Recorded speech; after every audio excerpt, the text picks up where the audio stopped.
Sinasabi ko sa'yo, tatamaan ka sa akin. Kuya, ano ba yung nalabas sa bibig mo? Alam mo naman bata yan. Bata pa ba yan? 6 years old na yan. Kahit na, bata pa rin yan. Ano ba kasi kinakainitan ng dugo mo? Pinaglilinis ko ng kwarto ko, hindi sumusunod, sumasagot pa. Eh tama lang pala na sinagot-sagot ka ni Adrian eh. Magdudumi ka sa sarili mong kwarto, tapos pag hindi nalinisan, magagalit ka. Kuya, parang ikaw naman yung bata eh. Hoy, huwag mo akong pagsasalitaan ng ganyan ha. Baka nakakalimutan mo ako nakakatanda dito. Sana hindi lang edad yung tumatanda sa'yo kuya. Sana isip mo din. Adrian, halika dito. Tara na. Bakit ang daming kalat dito? Kuya, yung mga pinag-inuman mo naman ng alak dito, linisin mo naman. Eh di huwag mo linisin. Problema ba yun? Talaga hindi ko ililinisin?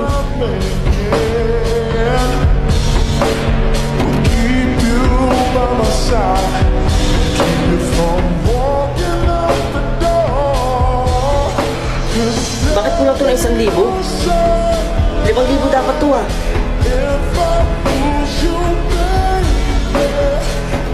Kuya, kinuha mo bang 1,000 dito? Huwag mo akong pagbibintangan, kakarating ko lang ha. 5,000 dapat to eh, bilang na bilang ko to. Aba malay ko, baka kinuha na magaling mong kapatid. Ate oh, may bago akong laruan. Oh, di ba?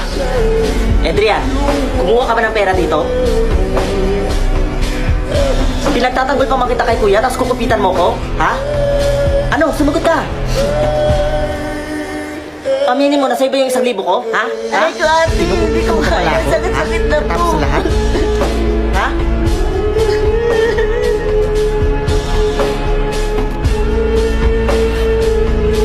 Angela, ikaw ba yan? Uy, Ninang. God bless. Kamusta ka na, Angela? Okay lang naman po. Mabuti naman. Nga pala, si Adrian, nagustuhan niya ba yung mga binigay kong laruan? Ang dami kasing laruan ng anak ko. Kaya yun, binigay ko na lang sa kanya yung iba. Laruan ho? Oo, siguro naman may inuwi siyang laruan kahapon, no? Talagang batang yun. Hindi man lang sinasabi sa inyo. O paano, mauna na ako ha? May pupuntahan pa kasi ako eh. Sige ho. Sige. And there goes my little girl, walking with that troublesome guy. Aminin mo, nasa iba yung 1,000 ko? Ha? Ay ko ate, hindi ko kaya. Sakit-sakit na po. Ha?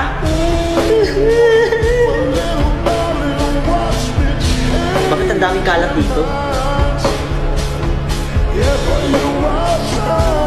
Kuya, yung mga pinag-inuman mo naman ng alak dito, linisin mo naman.